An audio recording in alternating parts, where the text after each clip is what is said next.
Welcome, everybody. It is so exciting to see so many of you familiar faces, some new faces as well. Welcome to both SheTO members and non-members who are with us today.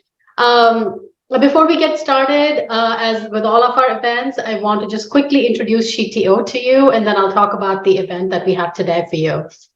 My name is Nidhi Gupta. I'm the co-founder and CEO of SheTO. Did you know that less than 9% of engineering exec roles are held by women? That's our mission. SheTO is on a mission to change that. We are the largest private network for women and non-binary engineering leaders. Our goal is to help our leaders grow and thrive in their careers. And when they do, they in turn will inspire the next generation of women to enter the industry, stay in the industry, and over time, aspire for these higher roles. For those of you who have not attended an event with us before, our events are a safe space. So we go through great lengths to keep them intimate and safe so that we can get real with each other and have authentic conversations with each other. So please don't share names of attendees or identities of our attendees outside the circle of trust. We will not either. Feel free to share your questions openly with the speakers today. As you can see, we are recording this event, but we will make sure that any questions that you ask, we will bleep out your names when we post the video. But even before we post the video, we will seek permission from our panelists to make sure that they're okay with us sharing. So this applies, authenticity is key. Is primary requirement. The recording is secondary requirement. So this applies to our panelists as well. So both Tim and Lakshmi, please make sure that the recording doesn't come in the way of you being real and authentic with our audience. SheTO is a registered nonprofit corporation, and we go through word of mouth. So just like you found us and are benefiting from the conversation today, help others get access to this amazing network. On to the topic for today, nailing your leadership interview. Right now, so very many of you are looking for new roles. Remember, this event is not the only resource at your disposal. SheTO has a ton of resources for you to help you land your next role. We have a job board on sheto.org/jobs, in addition to the jobs that get posted in our Slack channel for those of you who have access to it. There are tons of interview-related workshops. Lakshmi actually led a workshop, I think 2 months ago. That has been continuing. Today we have interview mock sessions and practice sessions around various topics like system design, leadership interviews, VP interviews, and more. There's content available to you via blog posts. If you're looking to focus on your growth during this time so that you're not super frustrated with your job search, we have a ton of training programs available. We have the Management Accelerator. We're actually working on a Leadership Accelerator, and we have workshops. We just finished enrolling for our Executive Presence workshop, and we have a couple more coming up in the month of May. So stay tuned. Don't get frustrated. We are right there with you. And look, interviews, to be real, are a fucking crapshoot. Especially in leadership roles. As you go higher, they become more and more unpredictable. And more often than not, you will get frustrated. But please know, you're not alone. We've all been there, done that. I have been there. I know that most of us in the audience have. So 2 years ago, we had a similar event in which I asked 2 of our VP panelists as to what their failure rate in interviews was. Do you all want to take a guess as to what they said the failure rate was, percentage-wise? Let me see.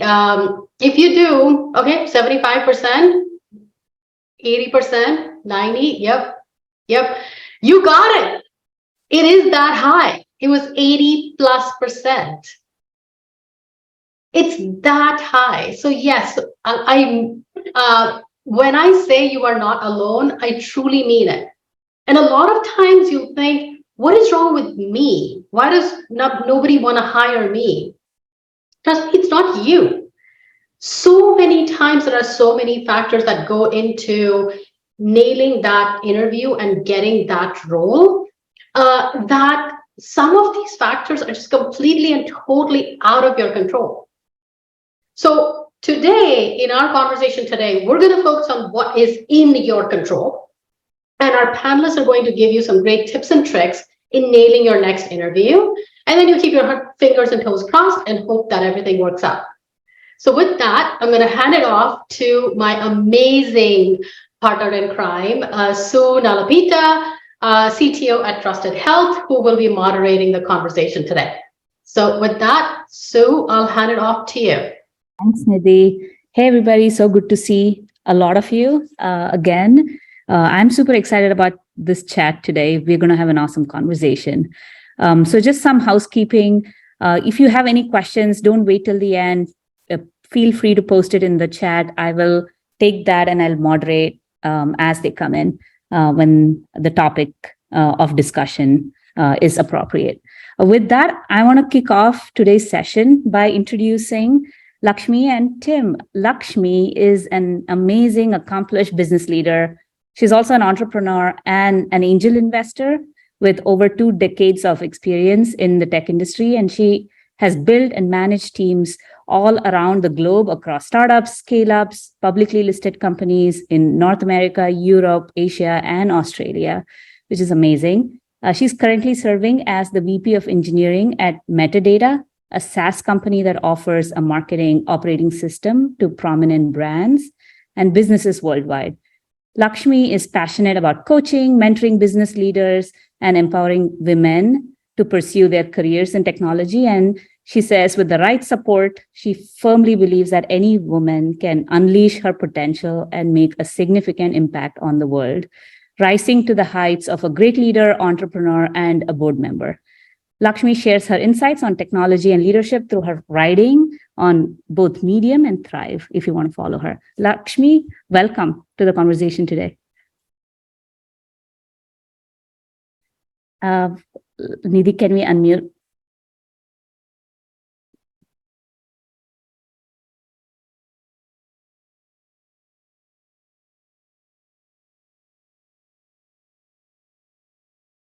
Okay, that should work. Thank you. Thanks for the introduction, Sue. Yeah, no worries. Gotta love the Zoom glitches, even after 4 years of using Zoom. With that, I want to introduce Tim. Tim has over 20 years of career experience of maximizing value to users through product and technology innovation. He's currently the CTO at PagerDuty. He loves growing and developing talent globally and also adopting a continuous learning mindset. Prior to joining PagerDuty, Tim led both product management as well as engineering teams at Yapstone, a global payment solutions provider. Tim also led a global engineering team at PayPal that delivered consumer product experiences across tablets, mobile devices, web, and all the cool stuff. He also served as a VP of engineering at Zong prior to its acquisition by PayPal. Fun fact, Tim and his wife, Raquel, founded one of San Francisco's first locally owned and locally sourced artisanal frozen yogurt franchisees, Yogurt Bar, if you've heard that. I've been to one in mid-2000s. Tim began his career in 1999 as a lead engineer with Yardley and then continued his journey to where he is today. He also holds 4 US patents. Tim, super excited to have you here. Thanks, Sue. Super excited to be here. Let's get started. So today, the goal of this talk is interviews for technical leadership roles vary from company to company, but we want to focus a lot on defining what leadership is according to you both. And then we'll dive into an employer's perspective of how do we nail leadership interview. So we'll get started with you, Tim. What does leadership actually mean according to you? Does leadership have to come with people management? I think that's one of the bigger misnomers out there around leadership equating to managing people. I kind of club it in the whether it's individual contribution or people, team, org leadership. I think when you're in leadership, you're in the business of driving picking up the baton before it falls, or filling space where there is space, but demonstrating that sense of drive towards results. Being in the business of high value judgment goes a long way, and how that's scoped could be sometimes within a specific team concept, could be across multiple teams, across the whole org, and in some cases across the whole company. But I think that's what typically stands out when I think of what is leadership and how does it show up. Oh, Sue's on mute now. You're muted, Sue. Gotta love this. Keeps on going. Lakshmi, what are your thoughts? Yeah, I love what Tim said. Leadership is about setting a vision, building a team to follow through that vision and execute that vision, right? I promise this is not an answer from ChatGPT. It's more about how we have seen leadership over the years, how we have trained to think what leadership is about. But I guess that sometimes I feel bored about this definition of leadership. To me, I admire leaders who just get things done. Leadership is about getting things done, holding an accountability to get things done. Either be it a wartime or a peacetime, either you have hundreds of people to lead or a small minuscule team to get the job done. Either you have $1 million budget to execute a project, or you're scraping through the last bit of pennies in your bank to deliver an outcome. Regardless of what the context is, great leaders are the ones who actually get stuff done. And to me, that is true leadership. And to your question, Sue, is people management an important part of leadership? I think so. People management is truly an important component of leadership. Having said that, it is not the only component of leadership. I mean, if you're a good people manager, that alone does not guarantee you to be a great leader. Yeah, I totally agree. And I love the GSD mentality, get shit done. Yeah. So you mentioned something. It's like, just because, you are a true manager, you're a good people manager does not make you a leader. Now we have established two types of leadership, right? You could be a technical leader. You can be a people leader that you can pursue. How should one successfully demonstrate their capabilities in an interview? Lakshmi? Sure. So to me, the way I approach it is there is a common framework, regardless of whether you're interviewing for a technical leadership role or a people leadership role, or sometimes you would have different panels for the same role, one focused towards technology, another focused towards leadership. The framework that I use is how do you solve a problem, or how have you solved a problem? How did you leverage an opportunity, and how did you create an opportunity? And in a technical interview, you would use technology, tools, and a framework to tell your panel as to how you solved a problem or how you created an opportunity for the business. Similarly, just dice that up a bit. In a leadership interview, you will basically use the same framework, but the tools are not technology. The tools are your people and your team. So you're basically exhibiting your capabilities as to how you leverage your people and your team to solve a problem or to identify an opportunity or to leverage on an opportunity. I guess one of the most important things I have observed when interviewing leaders is that we are great at saying how we use technology and people to solve a problem, but we miss that last bit, is connecting that back to the business outcome. And that is extremely important and very essential. Let's give a good take at this. Let's take an example. I led a team to build observability within the critical services of the payment platform. And as a result of that, we were able to build metrics and alerts so that our team could be proactive towards degrading services, right? This is one take at how you use technology to solve a problem. Shift it a bit more. Another take at this. I led a team that solved some of the, that implemented observability into the critical services of a payment platform. This helped us to build alerts and metrics into the platform so that we were more proactive towards degrading services. And this helped us reduce production incidents by 30%. This helped us improve customer retention by 42%. And this helped us improve the net retention revenue, NRR, by 12% last quarter.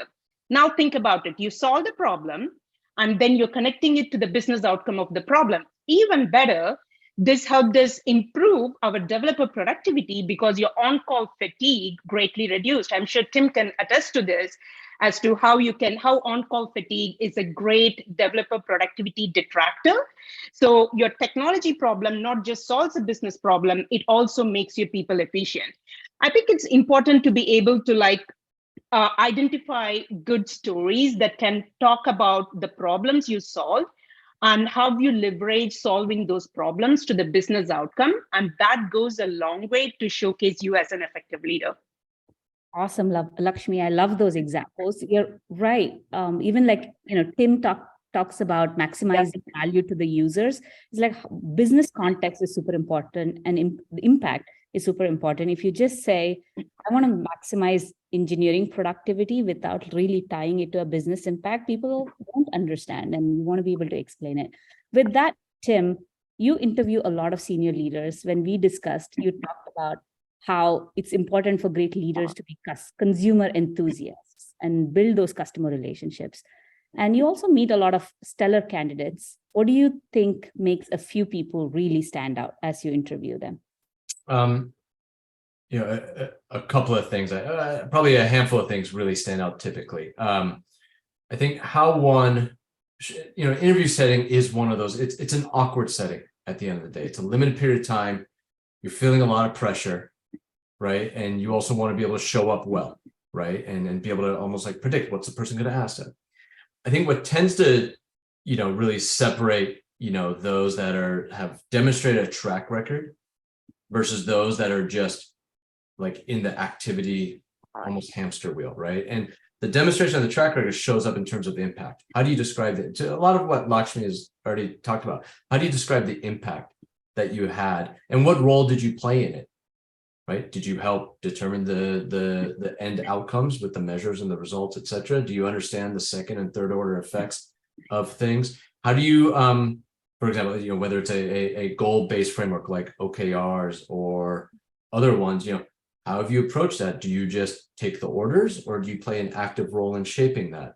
Right? And if so, typically what I ask is, what were your OKRs? What are your OKRs right now? Why are they that? And if it shows up as being very insular, there's like a disconnect between how that is supposed to help, impact or influence some other higher order outcome, right? And again, those kinds of things, like how you start to piece it all together, demonstrates a bit more than just your leading, because activity is kind of useless in the grand scheme of things, right? I'd rather find ways to become highly impactful with the least amount of time spent, or the least amount of effort, because that'll help just keep rising the tide. And I think a lot of people do confuse the list of things I did versus the impact that it had. And in an interview setting, remember, someone like me on the outside, I have no context of your world, and it doesn't matter. But can you actually explain to me the context of the impact that you influence or single-handedly made come true? I think those things tend to come a long way. There is the people component to it as well, because I always ask for examples of those people that you've helped grow. Have you showed up as an advocate? What have you done for them? In what capacity? And this also goes for individual contribution roles too, because I think as one rises up in the senior developer or senior contributor ranks, how you brought people along with you, how you brought them along effectively, is a lot about that leadership influence and presence as well. So that kind of stands true irrespective of people management or not. That's awesome. Yeah, that influence is super critical. Like, Tim, what's one anti-pattern that you have seen that people often make or tell you that they shouldn't be in an interview? I. The more I hear, the more I zero in and say, okay, well, let's talk through this now. I mean, I think that's a big part. I think another piece is, again, there's an anti-pattern for me that I look for is, has that person, let's say in the business of people management, team leadership, have they over-rotated where it's only about the people? Mm-hmm. Because this is not it's a hard gig, and it's not about being a caretaker and a coddler. Yeah. I think you again, today's world, though, it is hard to separate parts of that. There's no doubt about it for many of us. But if you over-rotate where it's like you prioritize the people over team, over company, over customer, over outcomes, that's another smell factor that's pretty easy to filter out.